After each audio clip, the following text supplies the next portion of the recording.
ஒட்டுமொத்த ஊடகங்களின் கவனத்தையும் தன் பக்கம் ஈர்த்த எடப்பாடி பழனிசாமி ஏஐஏடிஎம்கேவின் பொதுச் செயலர் மற்றும் எதிர்க்கட்சித் தலைவராக தனது மக்களை காப்போம், தமிழ்நாட்டை காப்போம் யாத்திரையின் மூலம் ஒரு சிறப்பான அரசியல் சாதனையை படைத்து உள்ளார்.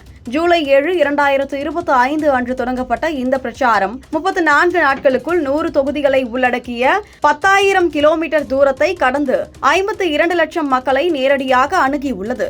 இதன் மூலம் அவர் தனது 100வது தொகுதியான ஆற்காட்டை பார்வையிட்டு ஒரு வரலாற்று மைல்கல்லை எட்டியுள்ளார். ஆற்காடு வேலூர் மாவட்டத்தில் அமைந்த ஒரு முக்கியமான தொகுதியாகும். இது விவசாயம் மற்றும் சிறு தொழில்களை சார்ந்த மக்களின் பெரும் கூட்டத்தை கொண்டு உள்ளது. இந்த பகுதியில் அவர் மக்களிடம் நேரடியாக உரையாடி அவர்களது பொருளாதார பிரச்சனைகள் மற்றும் வாழ்க்கை சூழலை புரிந்து கொண்டு அவர்களுக்கு ஆதரவு அளிப்பதாக வழிகளை ஆராய்ந்தார்.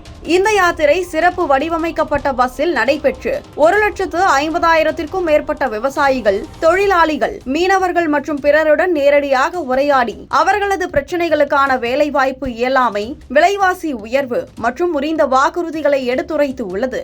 இதன் விளைவாக ஆற்காடு உட்பட பல பகுதிகளில் ஏராளமான மக்கள் ஆதரவு அளித்து ஏஐஏடிஎம்கேவின் அடிப்படையை வலுப்படுத்தியுள்ளனர்.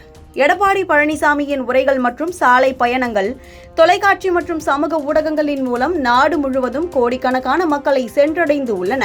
வெயில் மற்றும் மழையை பொருட்படுத்தாமல் ஆயிரக்கணக்கான மக்கள், பெண்கள் உட்பட அவரது பேச்சை கேட்க நீண்ட நேரம் காத்திருந்தனர். குறிப்பாக ஆற்காடு போன்ற பகுதிகளில் அவரது வருகை பெரும் எதிர்ப்பை ஏற்படுத்தியது. இந்த யாத்திரை எதிர்க்கட்சிகளில் இருந்து பெரிய அளவிலான கட்சி மாற்றங்களை ஏற்படுத்தி ஏஐஏடிஎம்கேவின் செல்வாக்கை மேலும் அதிகரித்து உள்ளது. ஆற்காட்டில் நடைபெற்ற இந்த நிகழ்வு தமிழ்நாடு முழுவதும் அவரது தலைமைக்கு புதிய உயர்வை தந்து உள்ளது.